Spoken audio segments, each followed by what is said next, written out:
सभी भक्तों को श्री शिवाय नमस्तुभ्यम। हर हर महादेव।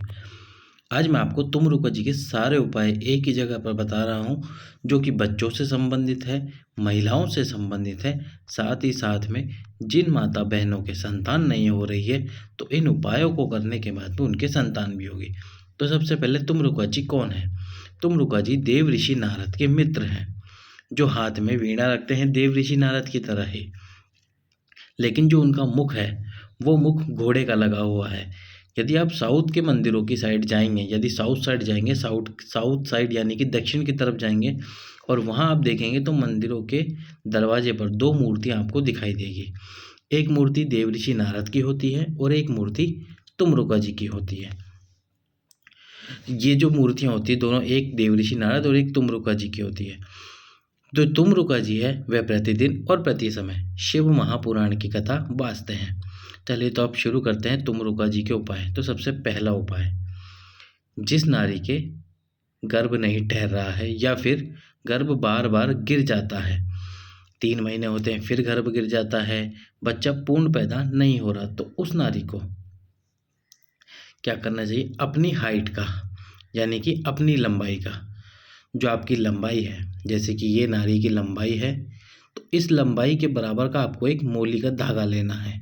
इतना लंबा, जैसे ये नारी की हाइट है, आप दीवार के पास खड़े होकर अपनी हाइट नाप लीजिए और उतने बराबर का आपको मोली का धागा लेना है। मोली का धागा जो पूजा में हाथ में बांधा जाता है, लाल कलर का जो मोली का धागा होता है उस धागे को लेना है अपनी लंबाई के बराबर। फिर आपको क्या करना है? एक नारियल श्रीफल, कौन सा वाला? पानी वाला नारियल श्रीफल लेना है और मंदिर में जाकर उस धागे को, जो आपने अपनी हाइट के बराबर का धागा नापा है, उस धागे को नारियल के ऊपर लपेटना है। नारियल के ऊपर लपेटते समय तुमरुका जी का नाम लेना है और तुमरुका जी का ही नाम लेकर उसके बाद में आपको क्या करना है? उस नारियल को भगवान शंकर के मंदिर में शिवलिंग के पास में रखना है। जैसे ये शिवलिंग है तो इस शिवलिंग के ऊपर नहीं रखना है आपको, इसके पास में। जैसे बाल्टी रखी है तो इसी के पास में आप उस नारियल को रख दीजिए। उसके बाद में बच्चा पूर्ण पैदा नहीं होगा, पूरा ही पैदा होगा। अब चलते हैं अगले उपाय की तरफ। यदि आपका बच्चा कहीं बाहर पढ़ने गया है और आपको ऐसा लग रहा है वो किसी गलत संगति में ना चला जाए या फिर कुछ गलत उसके साथ ना हो जाए, तो उसके लिए आपको क्या करना है? 7 दिनों तक यानी कि 1 हफ्ते तक, और यदि आप ज़्यादा दिनों तक यानी 1 महीने तक कर सकते हैं तो वो और भी अच्छी की बात है। और भी अच्छी बात है, क्या करना है? एक कलश जल में एक कमलगट्टा डालना है। कमलगट्टा जो काले कलर का कमलगट्टा आता है, किराने की दुकान पे आपको मिल जाएगा। उस कमलगट्टे को डाल दीजिए और प्रतिदिन सुबह या शाम जब भी आपको समय मिले मंदिर जाकर उस जल को, जो कलश वाला जल है जिसमें कमलगट्टा डाला है, उस जल को तुमरुका जी का नाम लेकर भगवान शंकर के ऊपर चढ़ा दीजिए, आपके बच्चे का स्मरण करते हुए। उसके बाद वह बच्चा गलत संगति में नहीं जाएगा, गलत मार्ग पर नहीं जाएगा। जिस कार्य के लिए यदि पढ़ने गया है तो पढ़ेगा ही, और नौकरी सर्विस के लिए गया है तो वही करेगा। अब चलते हैं अगले उपाय की तरफ। तो यदि किसी व्यक्ति को अचानक हार्ट अटैक आ जाए, अचानक से हृदयाघात हो जाए, हार्ट अटैक आ जाए और उस व्यक्ति को हॉस्पिटल लेके गए हैं, तो डॉक्टर को अपना काम करने दीजिए। आप बस एक छोटा सा उपाय कीजिए। एक कलश जल तुमरुका जी का नाम लेकर, एक कलश जल तुमरुका जी का नाम लेकर मंदिर में जाकर उस व्यक्ति का स्मरण कर कर अशोक सुंदरी का स्थान, जो शंकर जी के शिवलिंग में ये मोटी सी लाइन होती है, ये अशोक सुंदरी के स्थान है, आपको पहले भी बताया है। राइट हैंड पर गणेश जी का स्थान होता है, लेफ्ट हैंड पर कार्तिकेय जी का, यानी कि बाएं हाथ पर कार्तिकेय जी का स्थान होता है। ये बीच में जो मोटी सी लाइन होती है, ये भगवान शंकर की छठी बेटी है अशोक सुंदरी। भगवान शंकर के कुल 13 बच्चे हैं और ये जो जलाधारी है ये माता पार्वती का हस्तकमल है, और ऊपर जो टीकी लगी होती है जिसमें से बूंद बूंद जल गिरता है वो माता पार्वती का हस्तकमल है। वो क्षमा कीजिएगा, वो शंकर भगवान की 5 बेटियां हैं, जया, विशरा, शामली वाली, दोतली और देव। तो थोड़ा सा जल अशोक सुंदरी के स्थान पर तुमरुका जी का नाम लेकर चढ़ा दीजिए और उसके बाद बचा हुआ जल भगवान शंकर के शिवलिंग पे समर्पित कर दीजिए। जिस व्यक्ति को हार्ट अटैक आया है उसका हार्ट जो डॉक्टर अपना कार्य कर रहे हैं वो उसमें सफल होंगे और वह व्यक्ति भी जल्दी घर आ जाएगा। अब चलते हैं तुम जी के अगले उपाय की तरफ। यदि कोई बच्चा गंदगी करता है, सूसू करता है या फिर आपको ऐसा लग रहा है कि ये गलत मार्ग पर चला जाएगा या बच्चा पढ़ता नहीं है, तो उसके लिए आपको क्या करना है, एक नींबू लेना है।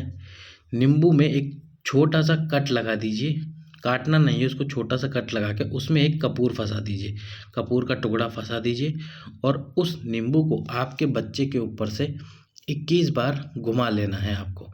21 बार घुमाकर उस कपूर को जलाकर नींबू को फेंक दीजिए।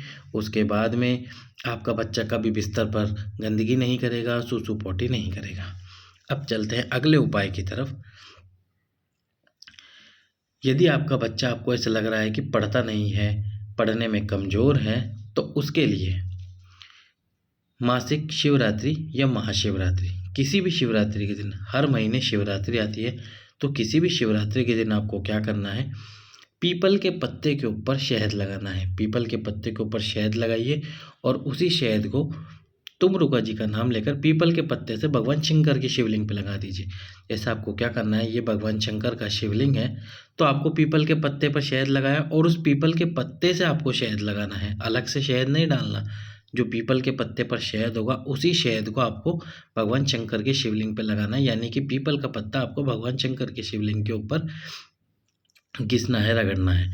और उसके बाद जो शहद पीपल के पत्ते पर बच जाए, तो उस शहद को आपके बच्चे को मंदिर के ओटले यानी मंदिर की चौखट पर बिठाकर तुम जी का नाम लेकर चटा दीजिए। उसके बाद में बच्चे को पढ़ने के लिए बोलने की ज़रूरत नहीं पड़ेगी, वह स्वयं पढ़ने लग जाएगा। पर यह उपाय आपको करना है शिवरात्रि के दिन। अब चलते हैं संतान प्राप्ति के उपाय की तरफ। तो जिन माताओं बहनों के संतान नहीं हो रही है, वह तुम जी का नाम लेकर सबसे पहले आपको क्या करना है, सफ़ेद आंकड़े की जड़ लेकर आनी है। पहले तो ये उपाय ध्यान से सुनिए कि सफ़ेद आंकड़े की जड़ आपको लेकर आनी है, तो पति और पत्नी को दोनों साथ में जाके सफ़ेद आंकड़े की जड़ लेकर आनी है और उसके बाद दोनों को मंदिर में जाना है और शिवलिंग के सामने से उपाय करना है। पर यदि कुछ माताएं बहनें कहती है कि उनके पति घर पर नहीं रहते, कभी कभार घर पर आते हैं, तो उसके लिए उनको क्या करना है, वे अकेली जा सकती हैं और सफ़ेद आंकड़े की जड़ लेके आ सकती है, पर लाना उनको खुद ही है, किसी और तीसरे पर्सन से ना मंगवाएं, क्योंकि उपाय आपको ही करना है।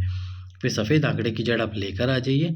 सफ़ेद आंकड़े की जड़ ले जाकर यदि पति उस समय पे घर पर हो जब आप उपाय कर रही हो, तो आप उन्हें मंदिर में ले आ सकते हैं, और यदि नहीं है तो आप स्वयं मंदिर में जाके उपाय कर सकते हैं।